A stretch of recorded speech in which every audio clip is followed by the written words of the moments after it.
Hello everyone, welcome to Analog IAS. Today we are going to discuss about external benchmark rate. Let us discuss all the benchmark rates in a chronological order. First is BPLR, benchmark prime lending rate. It means internal benchmark rate that is used to determine the interest rates on advances and loans sanctioned up to June 30, 2010. It is the reference rate that is used to determine interest rates on loans. Next is base rate.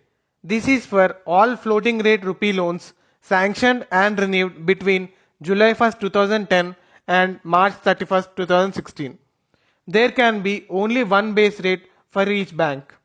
Banks shall have the freedom to calculate cost of funds either on the basis of average cost of funds or on the basis of marginal cost of funds.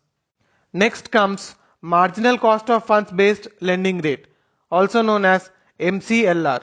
This is for all floating rate rupee loans sanctioned and renewed with the effect from April 1, 2016. It comprises of marginal cost of funds, negative carry on account of cash reserve ratio, operating costs and tenor premium. Finally, the external benchmark rate. All new floating rate personal or retail loans, that is housing or auto loans, and floating rate loans related to micro and small enterprises extended by the banks from October 1st, 2019 shall be benchmarked to one of the following rates. They are RBI's policy repo rate, Government of India's 3-month Treasury bill yield published by Financial Benchmarks India Private Limited, Government of India 6 months Treasury bill yield published by FBIL, and any other benchmark interest rate published by FBIL. All the existing loans and credits linked to MCLR or base rate or BPLR shall continue till repayment or renewal. Next, let us see why we shifted from MCLR to external benchmark rate.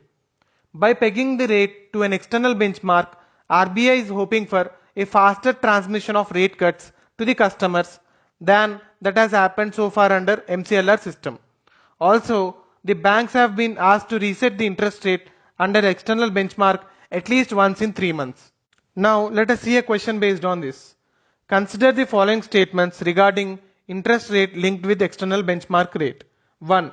External benchmark rate can be repo rate or yield on government securities or any other rate published by FBIL. 2.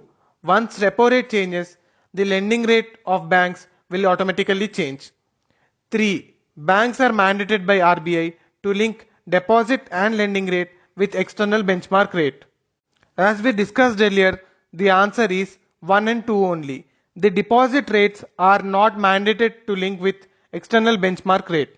Thank you.